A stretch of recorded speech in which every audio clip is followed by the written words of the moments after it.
Right now, your mind may be trapped in a relentless rhythm, checking the time, measuring your days against others, and feeling that sharp, cold ache of believing you are already behind. Maybe you are lying here, pulling the blanket up toward your chin, and even though the room is quiet, your thoughts are still busy, calculating all the things you haven't done yet, or rehearsing the frantic race you feel. You are running against everyone you know. You feel the heavy, familiar pressure of "I should be further along." The quiet, persistent anxiety that if you stop running for a single moment, you will disappear, or be forgotten, or lose the ground you have worked so hard to gain. It is a lonely way to carry the day into the night, feeling as though your life is a line that you are falling off of, again and again. The room around you is a sanctuary, draped in the soft velvet shadows of the late hour. A faint, silver glow of moonlight rests on the edge of your bedside, while the cool night air outside breathes against the window pane with a steady, unhurried rhythm. The house is still.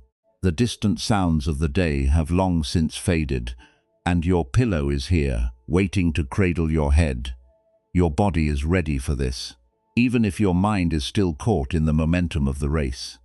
There is no need for you to be anything other than exactly who you are in this moment. The milestones you missed today, the pace of your career or your life, the expectations you failed to meet, they can all rest outside this room. You are safe enough to soften. You are safe enough to let your jaw release, to let your shoulders drop away from your ears, and to finally, just for a few hours, stop trying to calculate where you stand on the path of your own life. You are not broken for feeling this restlessness. What you are experiencing is not a failure of character or a lack of ambition. It is simply the natural aching exhaustion of a person who has spent a lifetime measuring their worth against an imaginary clock. We are taught that to honor our life is to keep moving faster, to keep reaching for the next benchmark, to keep comparing our pace to the people around us, until we are so out of breath we can no longer feel the ground beneath our feet. But tonight, we will not force the mind to be silent, for a mind that is afraid of standing still does not need to be disciplined, it needs to be understood. We will not try to defeat your anxiety, and we will not try to pretend your desire to grow doesn't matter.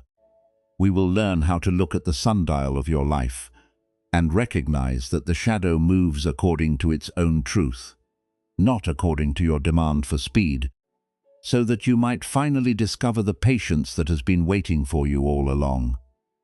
The paradox, dear friend, is that the more you try to secure your future by frantically racing toward it, the more you lose the only place where true strength can be found, the present moment. Peace does not come from winning the race. Peace comes when you realize the race is a story your mind invented to keep you from feeling the weight of your own existence.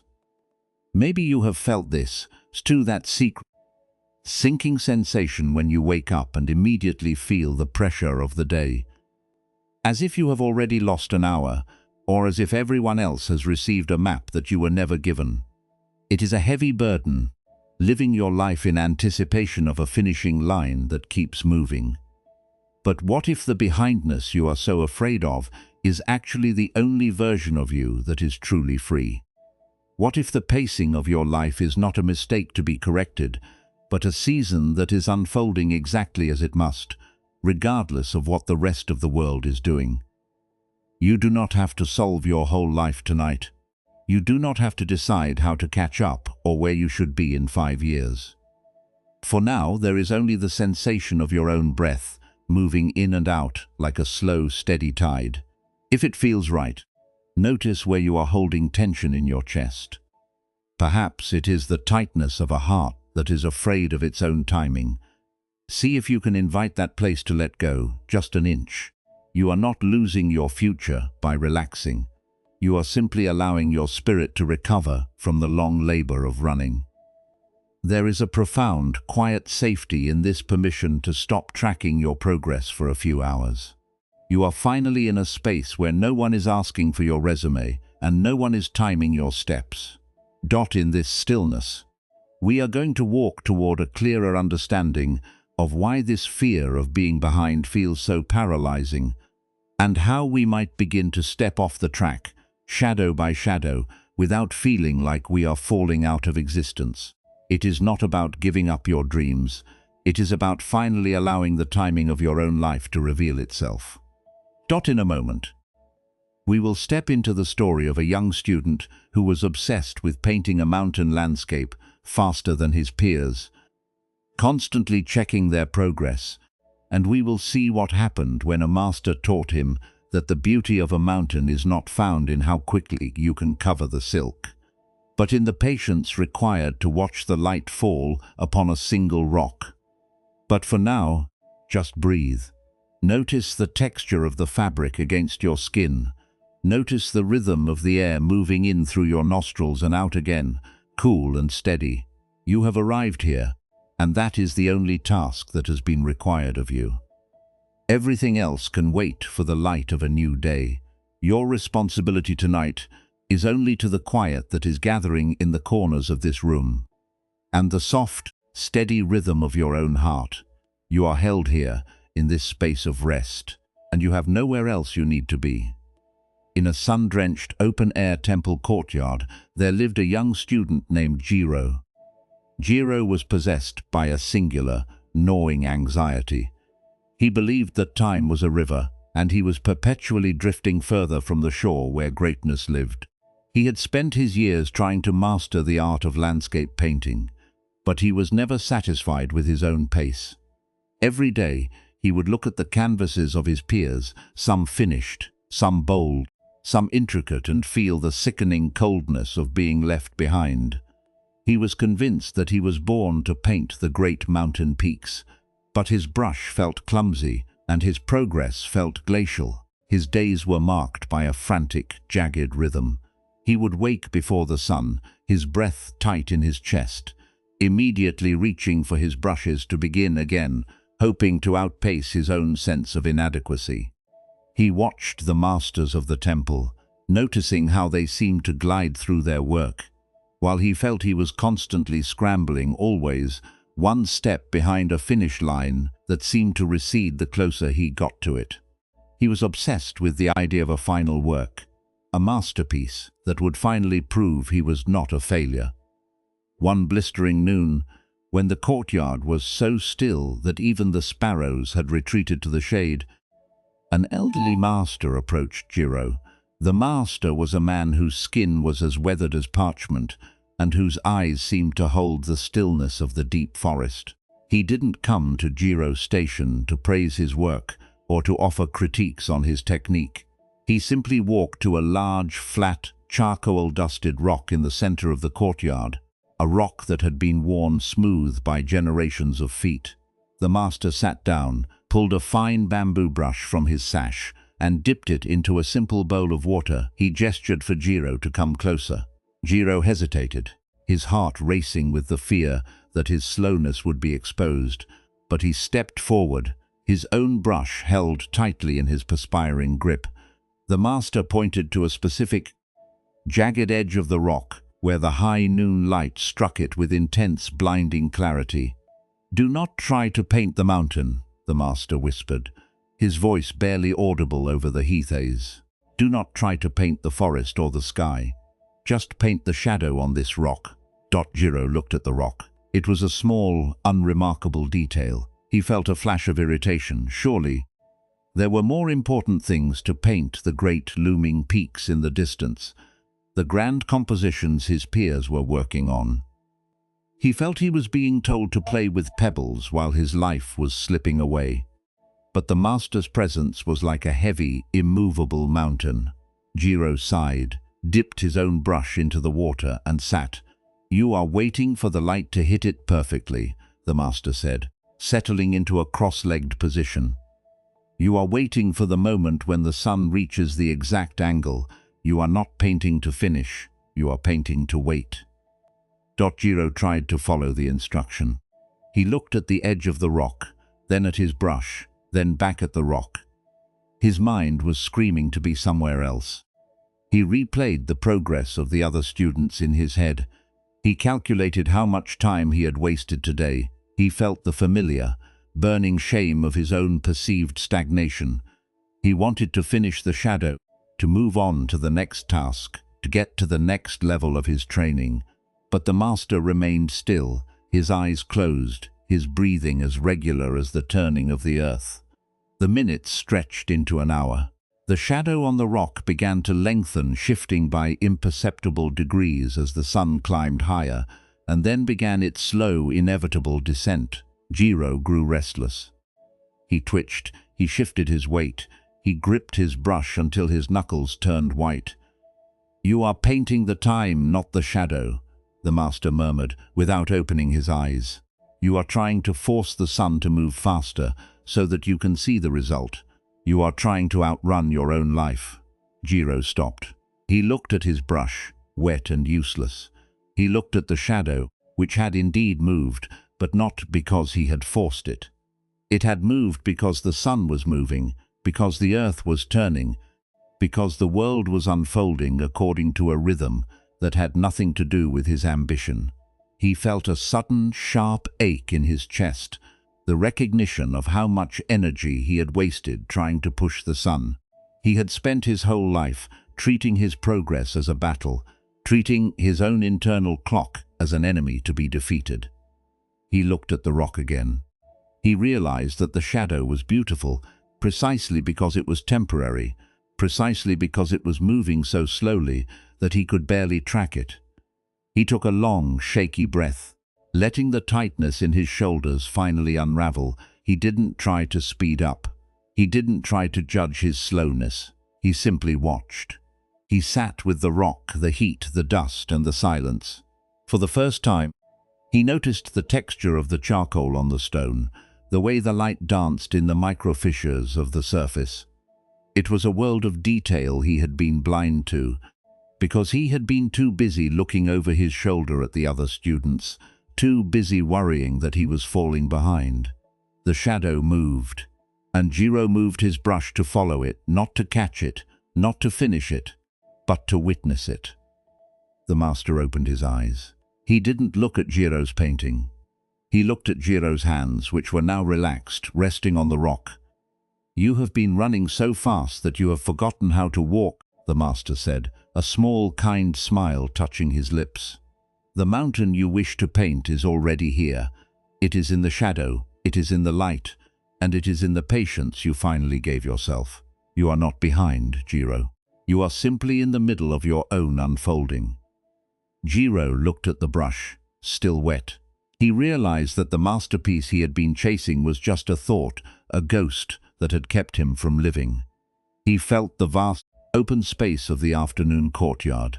He wasn't great, he wasn't fast. He was just a student sitting on a rock, watching the day turn into evening. And in that simple, ordinary act, the desperate, racing hunger in his heart began to dim.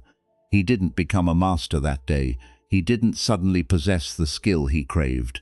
But he did something much more profound. He stopped trying to outrun the sun. He sat with the shadow, and for the first time in his life, he was exactly where he was meant to be, not ahead, not behind, but present. And perhaps this is where the teaching begins to touch your own heart, for you are like that student, clutching your brush, looking at the progress of others, and feeling that sharp, cold ache of being left behind. But the sun does not race for the horizon, and the shadow does not rush to become night. They only ever arrive when it is their time. You are currently in the middle of your own shadow, your own weight, and it is not a waste of time. It is the very place where your life is actually being lived. This story of Jiro is not asking you to abandon the things you cherish or to stop striving for the things that bring meaning to your days. It is not suggesting that you should suddenly become hollow or indifferent to your life's work. The master in the courtyard was not telling Jiro that the mountain was unimportant, or that the desire to create something beautiful lacked value. He was showing him something much quieter, the difference between witnessing the unfolding of a moment and being tortured by the speed at which you think it should arrive. The suffering in Jiro's life was not found in the brush, nor in the canvas, nor even in the ambition to master his art. The suffering was found in the way he held his life, using his progress as a benchmark that he felt he had to constantly measure, even at the cost of his own presence. When we feel that we must outpace our own natural rhythm, or guard our progress against the perceived achievements of others to be worthy of our space in the world, we are doing exactly what Jiro did. We are spending our lives staring at the work of our neighbors, convinced that if we only move faster, if we only reach the next milestone quickly enough, we will finally earn the security we crave. We believe that if we stop checking our position against an imaginary race, we will cease to matter. But this is the heavy, silent burden that exhausts the spirit. It is the effort of maintaining the race that causes the chronic, low-level ache in your chest, the feeling that you are never truly at home in your own present. Because you are always busy checking the sundial, always afraid that if you relax your gaze, the sun will move and you will have missed your chance to be ahead. Buddhist wisdom often speaks of this as the trap of trying to secure your identity through the things that are constantly changing. We take the milestones we desire, the next step in a career, the next stage of a relationship, the next accumulation of status, and we try to make them solid and permanent, because we are terrified of the space that remains when the milestones are set aside. But life, like the afternoon shadow, is always moving. It is always asking us to be present with the next degree of light, the next shift in texture, the next movement of the world. When we try to fix ourselves in place by obsessing over our position in the race, we are not becoming more grounded. We are becoming brittle. We are exhausting the very heart that is meant to be beating for the life we are living right now, regardless of where we stand on the path. The first wound, the one Jiro felt the frustration of his perceived slowness, the stinging recognition that he felt behind his peers, the natural aching fatigue of a life spent in defense of an image, is a part of the human experience. It is the natural friction of trying to hold on to a sense of timing that by its very nature wants to unfold at its own pace. But the second wound, the one that made his life a struggle, was the judgment he added to that first wound. He told himself that his life was only valid if he reached the mountain peak before his neighbors. He told himself that he was failing because he couldn't force the light to hit the rock at the moment he demanded. He added a layer of shame to the original work of learning, and that shame became the brush that scratched against his own soul.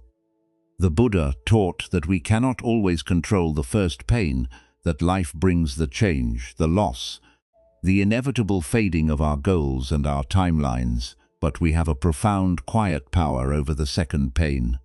We can learn to stop adding the judgment. We can learn to stop using our own progress as a cage we have built for ourselves. Think about the way you treat the goals you are afraid to miss. When you lie awake at night and your mind begins to rehearse all the things you must do tomorrow to keep your life looking on track, or when you feel that hollow, sinking fear at the thought of being left behind by those you admire, what is your initial reaction? Often, it is to tighten your grip. You try to analyze why you can't be more productive, why you can't be more efficient, or why you can't be more satisfied with where you stand. This resistance, this internal attempt to fortify your position against the natural flow of your own life, is the second wound. It is the act of rushing the sun. What if, instead, you could simply notice the fear, acknowledge the feeling of being behind without your achievements, and let it be as it is, without demanding that it prove your worth? This is not a cold detachment. It is a warm, spacious awareness.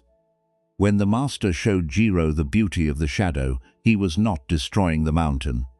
He was showing him that the mountain had a life of its own, one that didn't depend on the student's frantic speed. He was showing him that he did not have to be the runner in a race. The day was already a living, breathing landscape, Your own life with all its challenges, all its delays, and all its inherent change is what gives you depth. It is what makes your presence resonant. You do not need to be a finished masterpiece to be valuable. You do not need to reach the peak before anyone else to be worthy of peace. You can be like the courtyard, weathered, quiet, and entirely capable of supporting the next moment without needing to control every second that ticks by.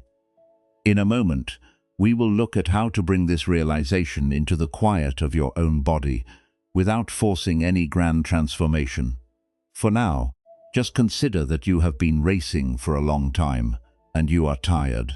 That tiredness is not an enemy to be defeated. It is a signal from your heart that it is time to stop the constant maintenance of a schedule that no longer serves you. It is a request for you to come home to yourself, not as the person who performs for the finish line, but as the person you are, here and now, in the stillness of this night. You have been holding your breath, waiting for your achievements to finally justify your existence, waiting for the day when the race will feel won. But what if you were already worthy, and the struggle was only ever a way to hide from the beauty of your own unfolding? It is enough to feel the weight of your own existence. It is enough to notice that you are tired, and to simply acknowledge it, without adding the label of failure. You are sitting in the dark, you are breathing, and the world is moving on its own terms. You do not need to oversee it. You do not need to count the milestones. You can let the race recede into the distance, not to lose who you are, but to reveal the patience that has been waiting under the tangle of your own expectations all along. There is a deep, resonant peace in the realization that you were never the one who had to hold the sun in place. You were the one standing in the courtyard, and you were the one who had the power to stop rushing whenever you felt the weight became too heavy to bear. In the next part, we will move through a soft practice that helps you step off the track, not through effort, but through the simple, gentle act of noticing where you have been pushing yourself too hard. We will find the spaces between your thoughts where the silence has been waiting. But first, take a long, slow breath and let it out with a soft sigh. Let your shoulders drop away from your ears. Feel the mattress beneath you, holding you completely. You are not required to do anything else right now. You are not required to be anyone else.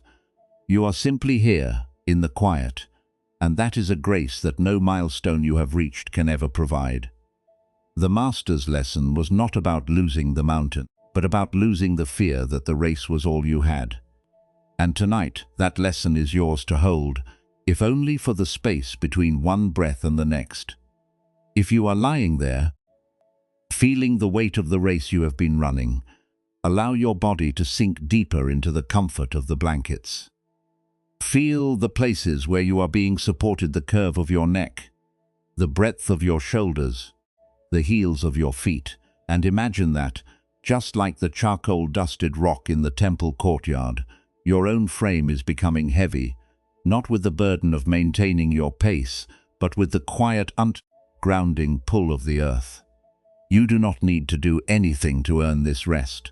You do not need to be any version of yourself other than the one that is here, breathing in the dark, safe and hidden away from the world's constant demand for you to be further along.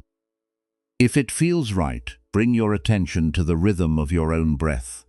You don't have to change it, or deepen it, or make it follow a specific count. Just notice it. Notice how the air enters your nostrils, cool and thin, and how it leaves, just a little warmer, carrying with it the remnants of the frantic speed you felt today.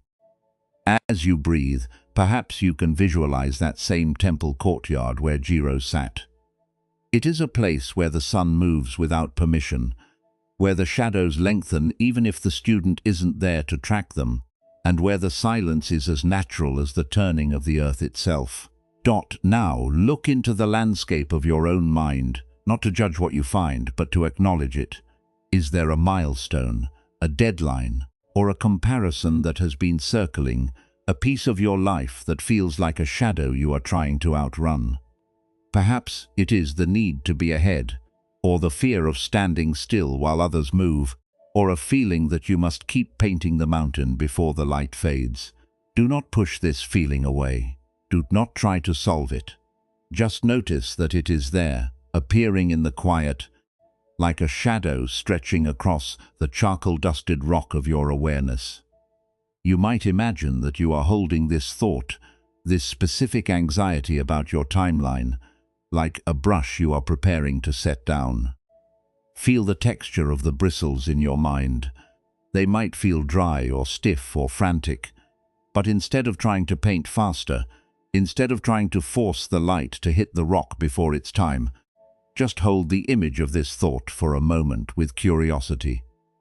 Can you see how much energy you spend trying to keep up with an imaginary race, just so you don't have to face the space behind it? Can you feel the effort it takes to ensure that no one, not even you, sees the parts of your life that are currently in the shade? Now, imagine resting that brush. Imagine the feeling of the wood against your palm as you lay it down on the smooth stone of the courtyard. You are not giving up your dreams. You are simply stepping off the track.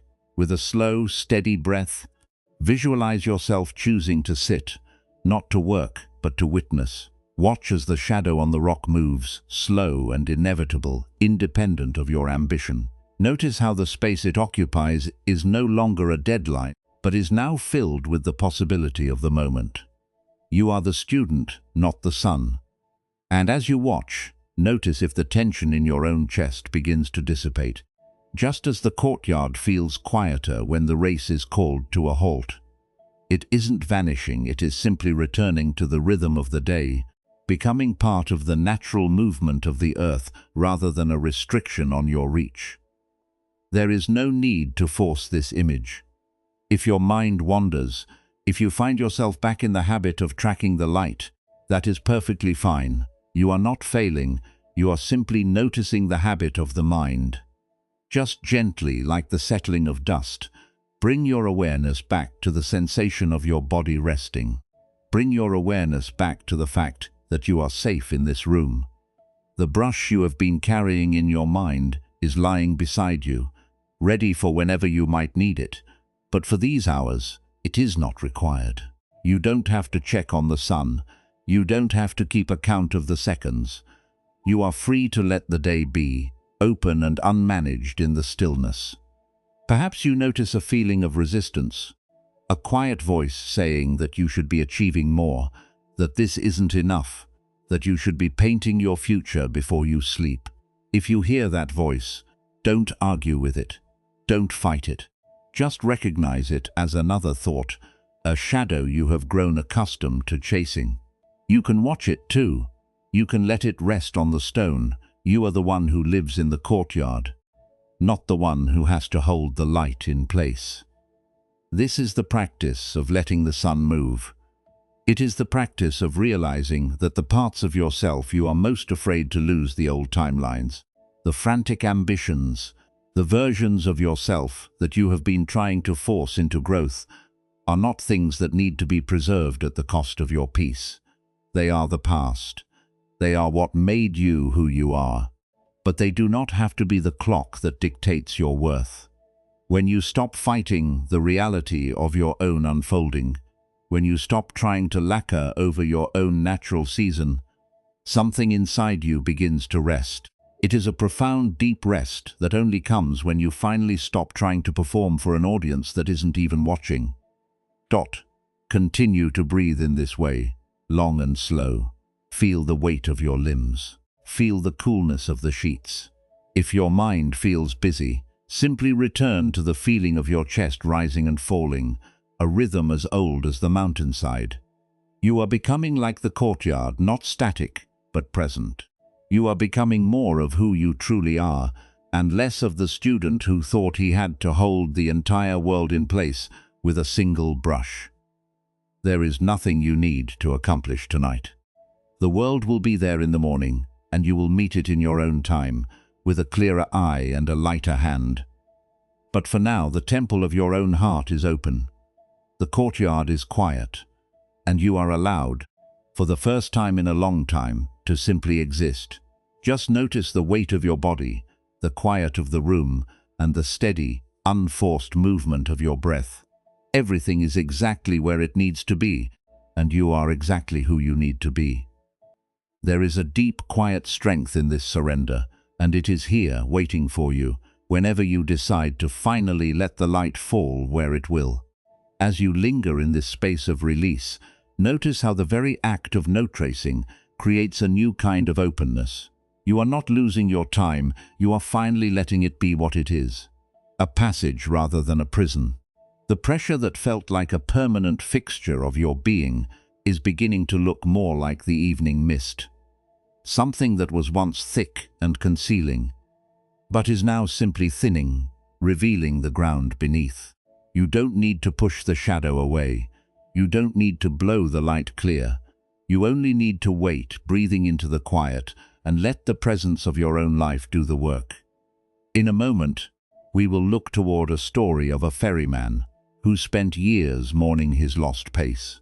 And we will see what happened when he learned that the oar he clung to was not his purpose, but the very weight that kept him from feeling the flow of the river. But for now, just drift. You are safe. You are held by the night, and you are allowed to stop trying to be the runner of every race. The courtyard can be still, and the light will continue to move, and you, for these hours, are finally allowed to be nothing more than the one who is watching the world turn to silver in the moonlit dark. In a mist-heavy river valley where the currents were known for being as unpredictable as the mountain winds, there lived a ferryman named Elias. Elias had spent his entire adult life tending to a small, weathered wooden ferry, obsessed with crossing at the precise moment the river reached its perfect, calmest state. He believed that if he could just find the right tide, the right light, and the right silence, the journey would be flawless. He spent his mornings watching other ferrymen push off into turbulent, swirling waters, cursing their lack of precision and their reckless disregard for the proper time to travel. Elias, by contrast, would sit for hours on the muddy bank, his hands gripping a worn wooden oar until his knuckles ached, waiting for a perfection that never arrived. He was a man consumed by the ghost of a schedule. Because he refused to cross when the river was choppy, he had become a ghost in his own life, watching the days pass from the shoreline while everyone else moved through the world. He felt a deep, stinging shame when he looked at the travelers who reached the other side in the rain, or those who arrived in the dark, tired but moving forward. He felt they were succeeding, and he was failing not because he couldn't row, but because he was waiting for a future that was always 1 hour away. One autumn dawn, when the river was thick with a grey, suffocating fog, a traveller appeared on the bank. He carried nothing but a wide-mouthed clay water jug, its surface stained with the silt of many rivers. The traveller didn't look at the sky or the current, he simply looked at the boat. "The ferryman is waiting for the mist to clear," the traveller said, his voice light and unhurried. Elias didn't look at him. "I am waiting for the current to settle," he snapped, his grip tightening on the oar. "You don't understand. If I go now, the water will fight me. I will lose my rhythm. I will be late." The traveller sat down on the damp earth and placed his clay jug between them. "It is already late," the traveller replied gently. "You have been waiting so long that the seasons have changed around you. The river does not care about your rhythm, it only cares about moving." Elias felt a sudden hot flash of anger. He looked at his own hands, calloused and trembling, and then at the traveller's calm, mud-streaked face. He realized, with a terrifying clarity, that he wasn't afraid of the water, he was afraid of the journey itself. Afraid that if he stepped off the shore and into the messy, swirling reality of the river, he would have to admit that he had no control over the outcome. He was using the perfect time as a shield against the pain of being human, of being fallible, of being someone who might have to row in the rain. "What if I never reach the other side?"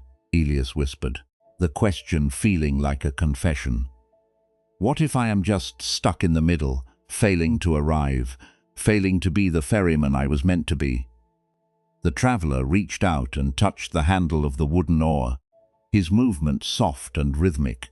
"The river is not a race to a destination," he said. "It is the movement itself. You have been treating your life like a calculation, trying to solve for the arrival, and in doing so, you have forgotten how to row."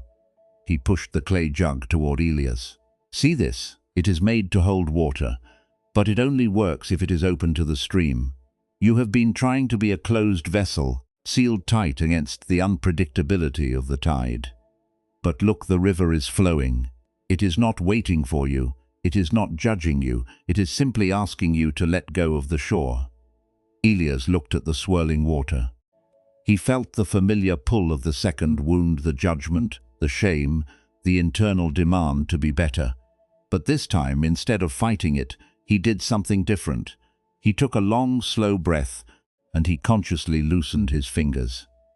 He felt the cold, damp wood of the oar against his palm, and for the first time, he didn't feel it as a tool to control the river, but as a connection to it. He stood up, his legs feeling unsteady, and he didn't look back at the shore. He didn't check the tide. He didn't ask if the timing was correct. He simply stepped into the boat, his movements deliberate and unhurried. He felt the water shift beneath the hull, rough and unforgiving, and he didn't try to fight the swirl. He took the oar, dipped it into the dark, churning current, and pulled. It was a difficult, messy stroke. The boat lurched, the water sprayed over the side, and Elias felt the surge of his old anxiety, the voice telling him he was doing it wrong, that he was moving too slowly, that he was already behind. But he didn't pull back. He didn't rush to compensate. He simply kept rowing, his breath falling into the steady, repetitive motion of the blade. He didn't suddenly become a master ferryman. He was still the same man, on the same river, struggling against the same currents. But something had fundamentally shifted in his relationship to the struggle. He wasn't rowing to win. He was rowing to participate. As they moved away from the bank, the mist began to swirl and dissipate, revealing the vast, darkening stretch of the water ahead.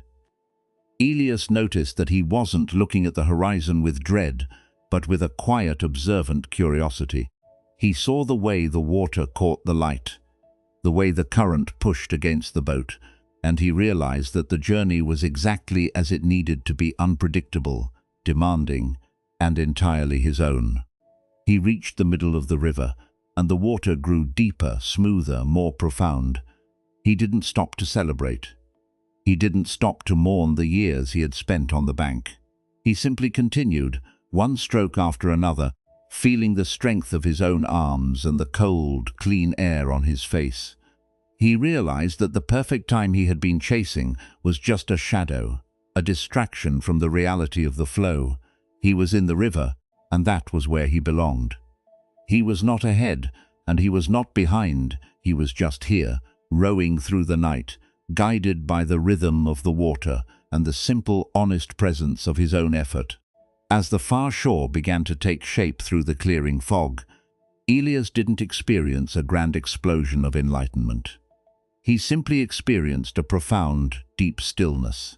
He felt the weight of his own body, the movement of the boat, and the realization that he could meet whatever the river brought next with the same steady, open heart. He had stopped trying to command the tide, and in that release, he had finally found the freedom he had been starving for all along. The race was over, not because he had arrived, but because he had finally, truly begun.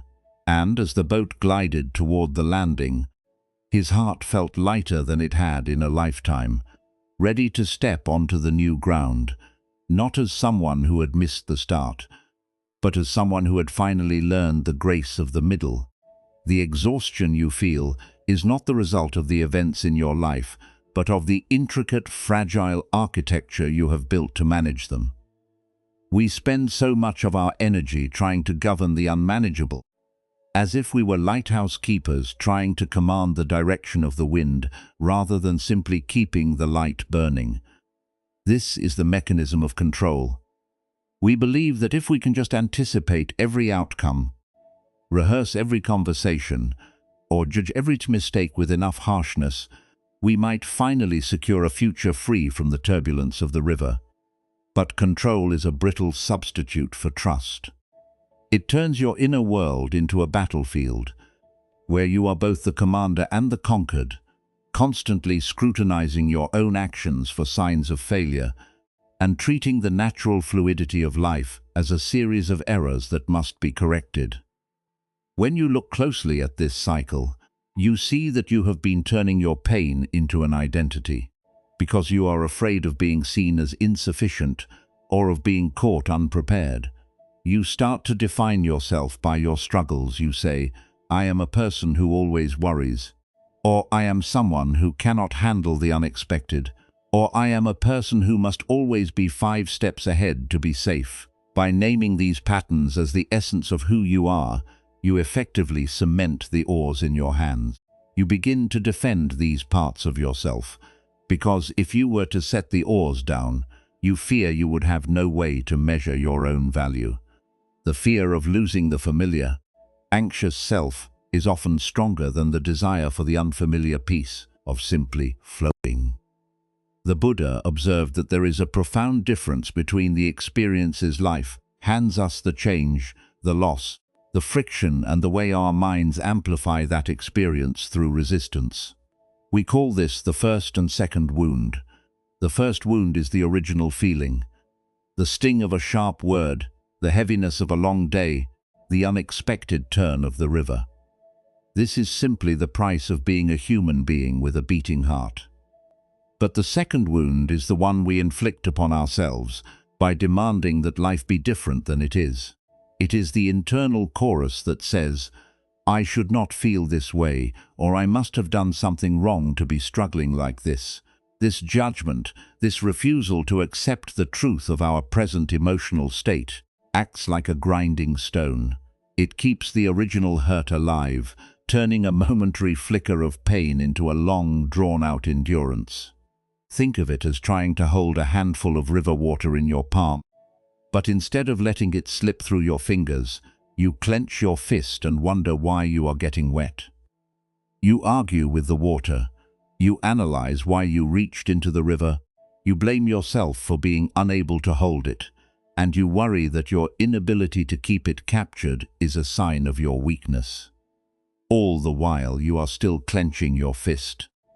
The wisdom lies not in preventing the river from flowing through your life, but in the simple, compassionate act of noticing, "I am trying to hold the water," and then opening your hand. Peace is not the absence of the river. Peace is the willingness to let it pass through your fingers without trying to own it. Many of us move through our days trying to rehearse the future as a way of keeping it under control.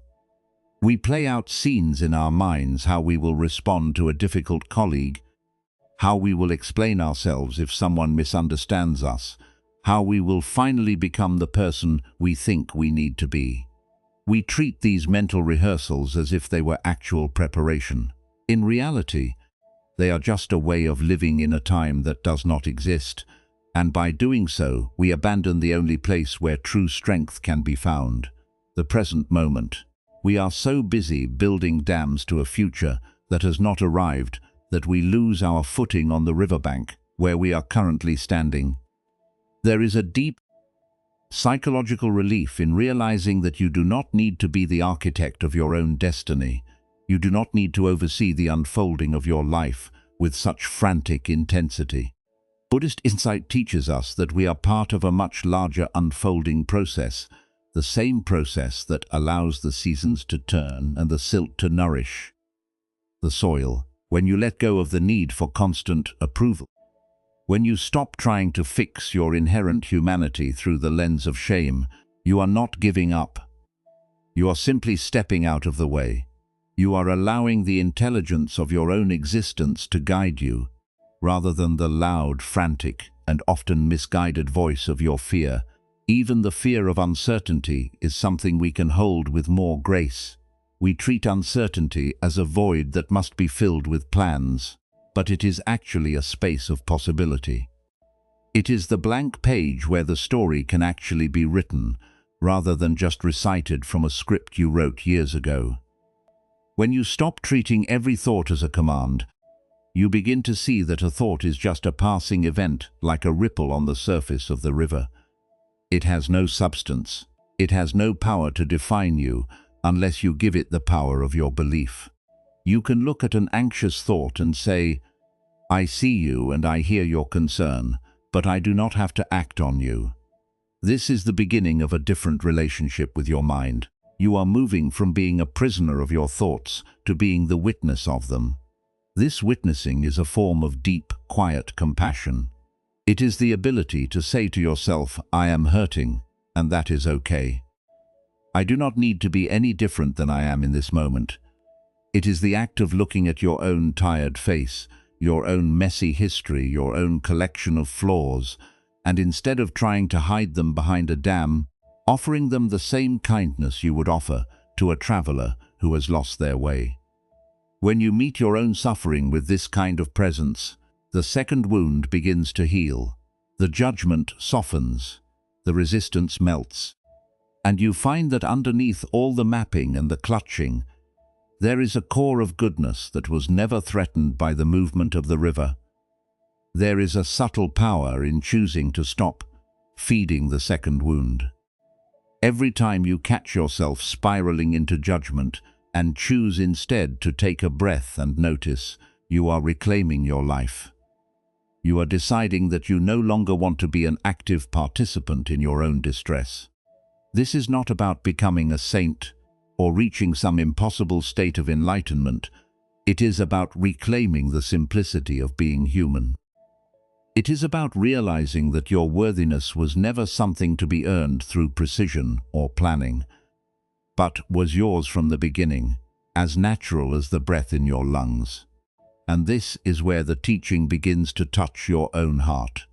For you are the navigator of your own inner life, and you have the power to stop pulling the oars so tightly that they snap.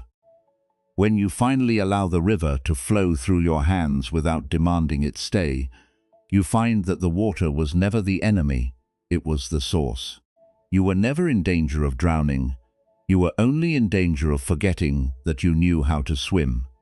In the next part, we'll see how to bring this realization into the small, mundane moments of your day, where the real practice lives, and how you can remain steady even when the current feels too strong to handle. But for now, just let this truth settle into the quiet of this room. You have spent so long carrying the weight of being the one who has it all mapped out, and it has cost you your peace. But you can put that weight down. You are allowed to be tired. You are allowed to be unfinished. You are allowed to be exactly as you are, and that, in its own way, is the most courageous thing you can do. As the shadows grow longer and the house settles into the deep, rhythmic hum of the night, notice how the air around you is perfectly content to just be. The walls do not need to be anything other than walls. The floor does not need to justify its existence. And you, in the midst of this gentle, dark space, have the same permission. You have done enough for today. The oars are resting, the light is clear, and you are finally alone with your own breath. The transition from the mist-covered riverbank of Elia's journey to the quiet, glowing screen of your own digital world is not a chasm you must leap. It is a path you walk, one breath at a time. It happens in the mundane friction of your daily life, in the flicker of a notification, in the long, empty silence when a message doesn't arrive as quickly as you expected, or in the middle of a meeting where you find yourself performing a role that feels increasingly like a costume. You have spent so long cultivating the courtyard of your external life, polishing your reputation, tracking your milestones, and obsessing over the position of your shadow that you have forgotten how to simply stand in the sunlight. You are so accustomed to the reflexive need to row against everything, to fix, to manage, to control the pace, that you have lost the ability to notice the very river you are currently floating upon. Think of those moments when you are lying awake at night, the room dark, the silence heavy, and your mind is busy replaying a mistake from the afternoon or anticipating a failure that hasn't happened yet. You feel the familiar, tightening grip of the ferryman who fears the current. You feel the pressure to figure it all out, to settle the accounts, to ensure that you are seen as capable or successful or on schedule. But what would happen if, in that exact moment, you recognize the clench of your own hand? What if you realize that the voice insisting you solve your whole life before dawn is not your own, but the sound of your own fear trying to stop the tide? When you feel the itch to check your phone for reassurance, or to scroll through the lives of others to measure your own progress, that is the perfect time to practice the art of letting the oars rest. You don't have to throw your technology into the river. You don't have to become a hermit in a cave. You only have to bring a moment of awareness to the act of clutching. Notice how your body reacts to the shallow breath, the clenched jaw, the tension in your shoulders. That is the feeling of the ferryman tensing before the swell. And in that moment, you can offer yourself a small, quiet act of grace. Take one breath, just one. Let the air leave your body fully. Do not try to change the situation, and do not judge your impulse to worry. Simply acknowledge that you are human, you are feeling a surge of anxiety, and you are choosing, for this one breath, to be present with it rather than run from it. It is a radical act of wisdom to decide that not every thought deserves your obedience. We live in a world that tells us, if we think it, it must be true, and if it is true, we must act on it. But thoughts are just ripples passing through the vast open sky of your awareness. You do not have to chase every ripple. You do not have to calm the water to find the peace. The peace is already there, shining beneath the surface.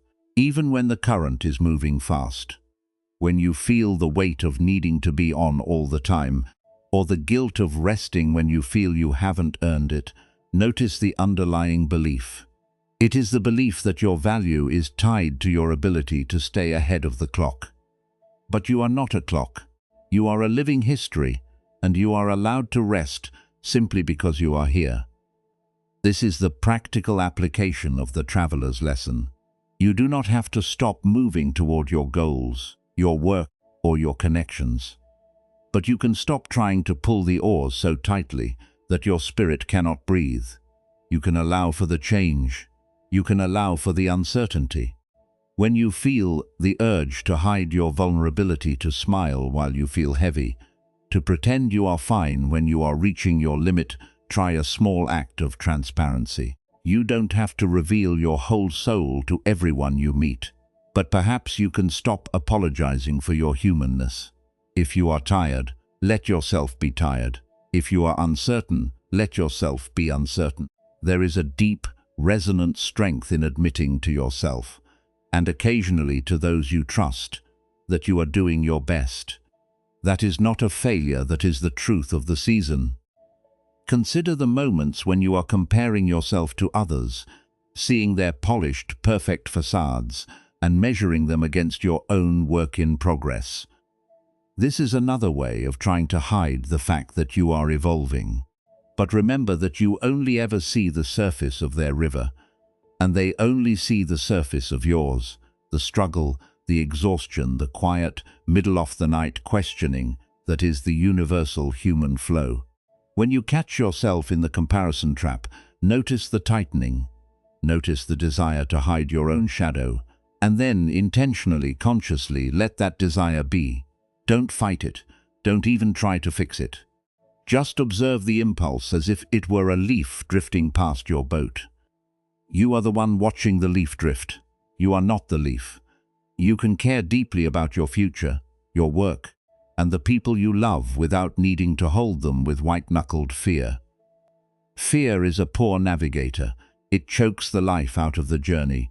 But awareness, open, spacious, compassionate awareness, allows the boat to glide. It allows you to move through your day with a steadiness that is not based on hiding your history, but on trusting that your history is the very current that carries you toward your next growth. You are doing the work of a lifetime by learning how to sit with yourself And that work does not require a grand transformation. It requires only the willingness to stay present, to keep returning to the breath, and to keep opening your hand whenever you find it clenched. As you move through your week, try to find one anchor. It might be the sensation of your feet on the ground, or the feeling of the air on your face, or the simple rhythmic act of pouring a cup of tea. When the noise of the world gets too loud, or the urge to race feels too strong, return to that anchor. Feel the reality of your body in the present moment. That is where your life actually happens. Not in the rehearsed conversations of the past, and not in the terrifying projections of the future. Here, now, in the sensation of being alive. You have spent so much energy trying to be a runner who never misses a step, and it has cost you your rest. But you can put the oars down. You are allowed to be tired, you are allowed to be unfinished. You are allowed to be exactly as you are. And that, in its own way, is the most courageous thing you can do. As the shadows grow longer and the house settles into the deep rhythmic hum of the night, notice how the air around you is perfectly content to just be. The walls do not need to be anything other than walls. The floor does not need to justify its existence. And you, in the midst of this gentle, dark space, have the same permission. You have done enough for today. The river is moving, the light is clear, and you are finally alone with your own breath. The sundial that once tracked the desperate speed of your days has been left behind in the courtyard of your mind, and you are no longer required to measure the position of your own shadow. The sun, that relentless driver of your ambition, has finished its journey across the sky, and you are no longer required to chase it. The courtyard you have inhabited, that vast, open space of comparison and longing, is stretching out around you, dissolving into the indigo dark, and you are no longer required to verify your progress against the world. The milestones you spent a lifetime tracking, those heavy markers of where you thought you had to be to feel enough, have been returned to the stillness of the night. They are part of the landscape now, just stones among stones, and the earth does not ask them to be anything other than what they are. You have set down the brush. You have stopped trying to paint the light before it hits the rock. In this quiet, the room has transformed into a sanctuary of true, unhurried rest, where the only thing that matters is the simple, honest presence of your breath. Feel the space that has opened up within you. It is a vast, cooling courtyard after the final bell of the evening, and you are its only inhabitant. The urgency of the day, the need to categorize your life, the need to justify your pace, the need to prove that you are not falling behind, has faded into the gentle, muffled hush of the night. You are not losing your way by letting go of this heavy accounting. You are finally allowing yourself to be carried by the present moment, the only time that has ever truly been yours. You can breathe without checking to see if your timing measures up to an external design. You can rest without wondering if the milestones you've left behind will catch up to you. In this quiet, you are not a collection of achievements, you are a living, breathing landscape, ready to be whatever the night asks of you. Allow your body to sink fully into the comfort of your bed. Let the mattress hold every ounce of your physical form. There is no tension left to maintain. Your spine, which has held the posture of a runner for so long, is straight and soft. Your heart, which has beat with the rhythm of competition, is slowing, sinking into a steady rhythmic peace. Your hands, which have been clawing at the brushes of your own expectations, are finally, truly open. Let them rest, palms upward, feeling the cool air of the room against your skin. You are not managing anything. You are not painting anything. You are simply a consciousness resting in a body, and that is enough. Think of the way the moonlight spills across courtyard floor, indifferent to the shapes it touches. It does not try to arrange the stones. It does not try to label the cracks. It simply shines, and in that light, everything is seen exactly as it is, without a single layer of judgment added. You can be like that tonight. You can be the light that does not demand the world be any different. You can look at the memories of your goals, the versions of yourself that you think you must rush to become, and the heavy thoughts of how you must fix your timeline. And instead of engaging with them, you can simply let them pass through the courtyard of your mind, illuminated and unburdened by your need to change them. The valley air is still, carrying away the dust and the heat of the race. You do not need to follow it. You are the rooted stone. You are the stillness that watches the stars pass. If a thought comes, a stray thread of a milestone you think you missed, a whisper of a responsibility you wish you could have reached earlier, let it float by. It does not belong to you. It is not your essence. It is just another shadow, another movement of the earth. Watch it move and feel how your own breath continues, steady and rhythmic, unaffected by the things you chose not to hold. There is a peace in this emptiness that is deeper than any benchmark you could have reached. You tried so hard to build a life of perfect, documented speed, but it is in the letting go of the race, in the trust that your life is already unfolding by its own design, that you finally become free. You are not the student who must force the masterpiece. You are the one who has finally learned to witness the shadow and let the light do the work. You are safe here. You are enough. You are already home, and you have nowhere else you need to go. Listen to the sound of the house, the settle of the wood, the soft sigh of the air, the rhythmic pulse of the night. It is a symphony of things that do not need to be anything other than what they are. You are part of this. You are part of the unfolding, the waiting, the gentle, unforced movement of the world as it turns toward the morning. Tomorrow will come, and it will bring its own light, its own tasks, and its own fresh shadow to witness. But you do not need to face them yet. You do not need to rewrite the pace of the day that has already passed. You can allow yourself this time, this precious, dark, quiet time, to simply be the truth of yourself, unburdened by the need to justify your existence. Your breathing is slow now, so slow that it feels like the rising and falling of a tide. With every exhale, imagine any lingering resistance to the emptiness dissolving into the dark. Feel the heavy, soothing blanket of the night pressing against you, a promise that you are protected, that you are seen, and that you are allowed to stop trying to balance the scales of your worth. The weight you have carried is being taken by the earth, returned to the cycle, nourished by the very fears you once thought were yours to carry. You are unburdening yourself, one breath at a time, until there is nothing left but the quiet, soft presence of your own being. Sleep is not a destination you must reach, it is a natural state you are returning to. Like a path returning to the forest floor, you do not need to do anything to arrive, you only need to stop resisting the pull. Let the thoughts grow faint.